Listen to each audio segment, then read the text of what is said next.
in today's video, I would like to address a very specific direction in watch history research. And this is a discipline which I have called Geneahorology. Now, what is Geneahorology? Now, this is a combination of genealogy and horology.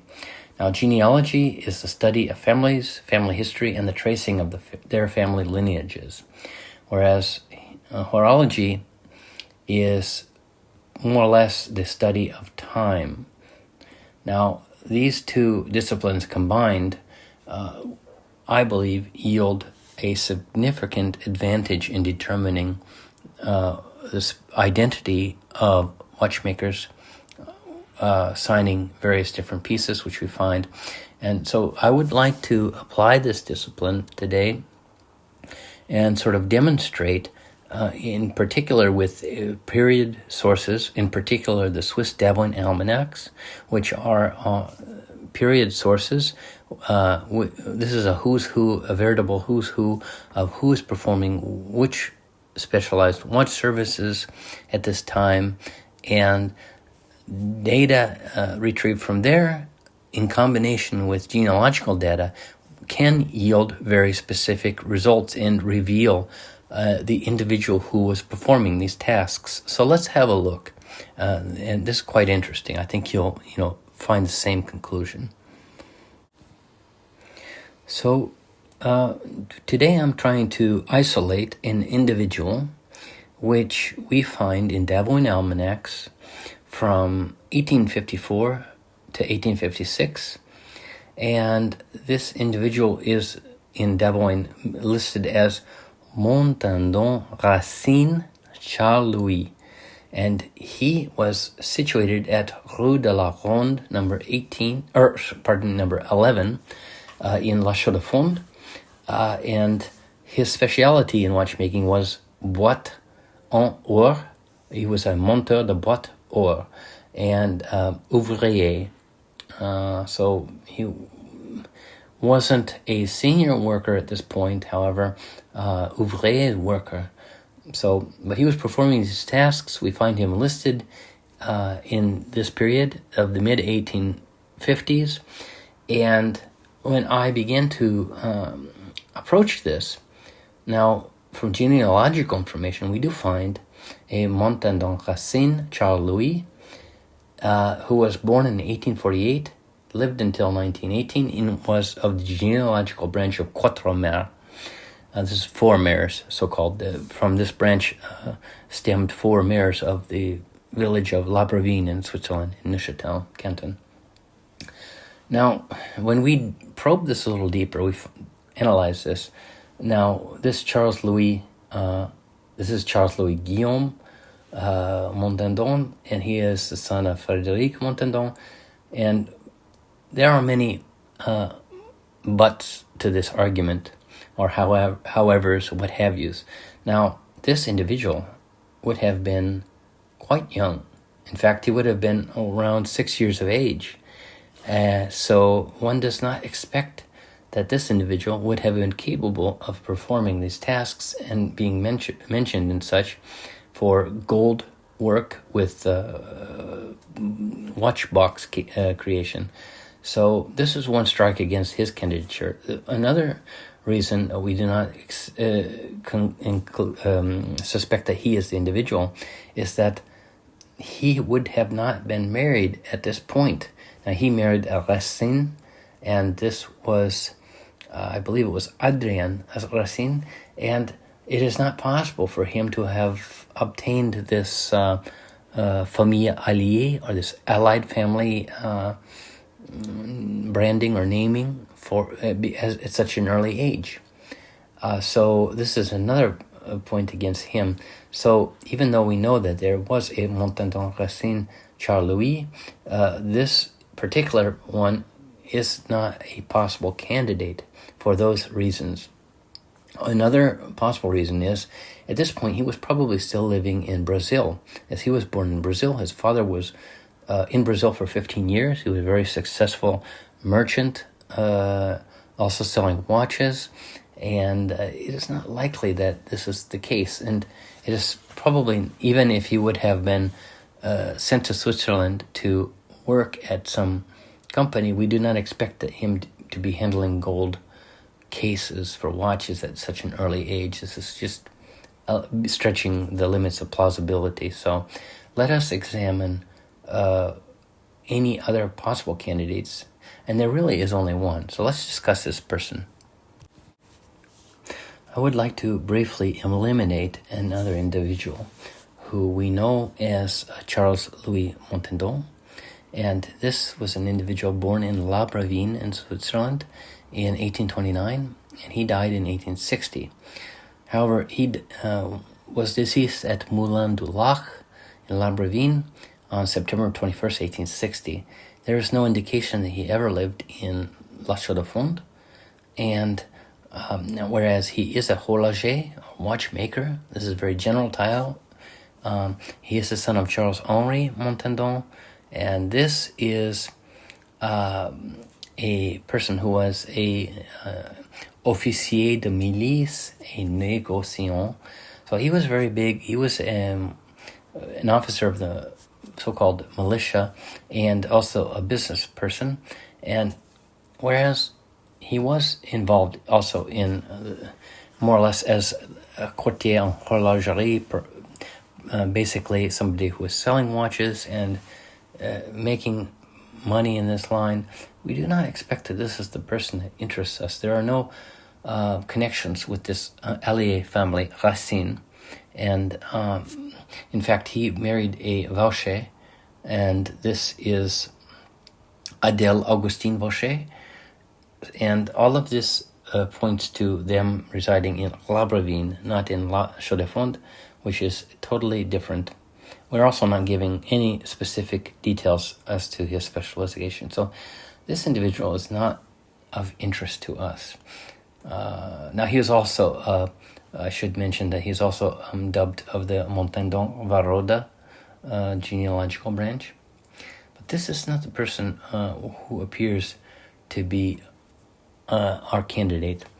Now there is another Charles Louis Montandon, and he was born in 1811. We do not know when he died, but we do know from various articles in Swiss press that he had been in Italy doing various work. Now, he was in the watchmaking trade, but he is also recorded as a charpentier, carpenter. This is a rather versatile profession. Many times we find these carpenters involved in various other very practical aspects of watchmaking, specifically more mechanically inclined, including even watch box making or case making. So this individual is actually one that we find him married to a Louise Zebb, Z-E-B-B. He was divorced in 1846. And there are articles in the Swiss press that specifically address this. However, we also know that this individual was living in La Chaux-de-Fonds, and this is very significant. So let us continue with our research. Now, when we look at this Charles-Louis Montandon du Locle et du Travers, so this is a Montandon de Travers branch, genealogical branch individual, domicilié à La Chaux-de-Fonds.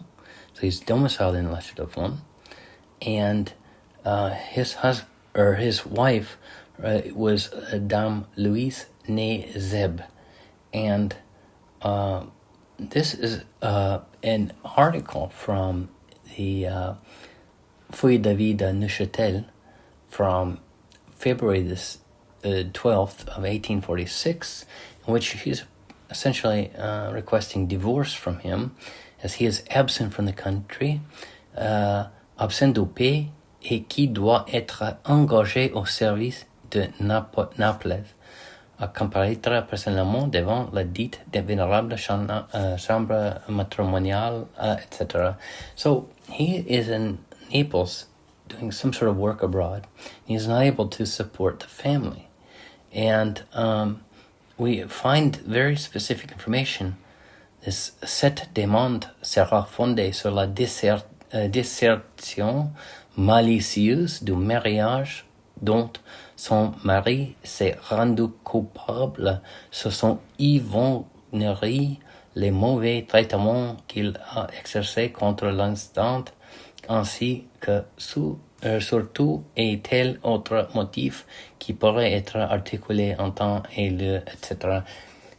Fundamentally, he is accused of such abuse, abandoning the family, drunkery, poor treatment, etc. And this article continues. Liaison conclura aussi à ce que le vénérable tribunal lui adjuge la garde et l'éducation de l'enfant issu de son union.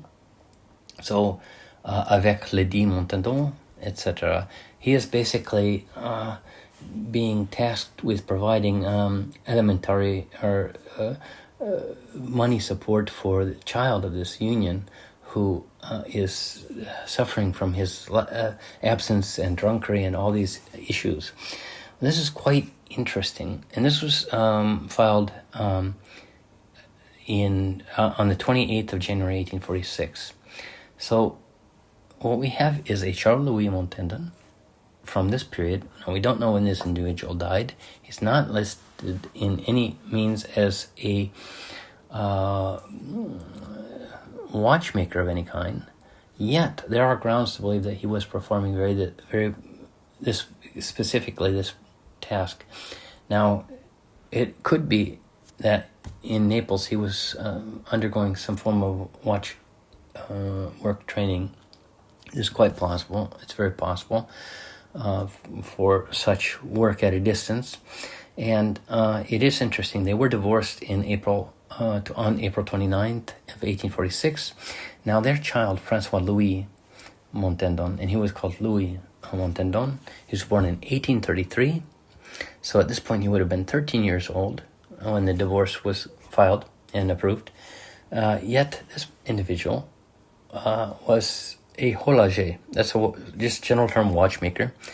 He was born in, he married in 1853 at La Chaux-de-Fonds, a Marie Bournier. Now, we have already accumulated several factors. The fact that the father was in La Chaux-de-Fonds, and the son was also apparently living in La Chaux-de-Fonds. So we are, and that he was also indeed a watchmaker. Indeed, we'll find that this so-called Francois Louis or Louis Montandon was specifically working with watchbox case construction, boîtier, or a monteur de boîte. So we are directed to the fact that the Davoine listings from the mid-1850s, and this is approximately when the son was eventually married, that he most likely did remarry a Racine, and there does not seem to be information about this in genealogical sources, at least online, such as in the Genealogy database. However, this cannot preclude that this individual was not this Charles Louis Montandon Racine, who is listed in the mid-1850s in Davoine Almanacs. And the fact that his son, Francois Louis Montandon, was continuing in this line of work, specifically boîtier or monteur de boîte, this watch case making, we certainly must be looking at the individual here that we have mentioned in Davoine at this period, that it is likely that before 1850, this Charles Louis returned to Switzerland and indeed reformed himself, remarried after the divorce, and began working in this line of watchbox making, or case making, we should say. So, and that his son indeed continued in this line, and this is quite fascinating. But it does appear that this individual, who is the only likely individual to fill the spot, and there are only the three possibilities here: that the one was too young, the other was not located in La Chaux-de-Fonds at all, and this individual, and the other also, it should be said, the second individual, who was in La Brevine, there's no indication at all that he had a alliance with Racine, or he married a Racine. So all evidence does seem to point the arrow towards this individual, who was born in 1811. We do not know when he died. Could have died around 1860, but this is not exactly clear. But he does seem to be this individual, and this is rather fascinating because this fills a gap in these data in the Davoine Almanac, but one can be somewhat sure in this assignation. But this gives us a better picture of these individuals who were capable of doing these very highly specified or highly specific tasks in watchmaking, as codified in the almanacs, the Davoine Almanacs. So I hope this was of interest. This is a very important angle in the revealing of the identity of various watchmakers or watchmaking specialists in the field, and I think it is something that deserves a lot more attention. But I hope this analysis is appreciated and viewed as a tool or asset in the study of this family watchmaking lineage. This is quite interesting, and this is something that should galvanize interest in the history of watchmaking for those who want to decide or discover who was behind the various pieces that were fabricated under a certain name, or who are specializing in this art. This is a very fascinating task. I thank you for your attention, and I wish you a very nice day. Bye-bye.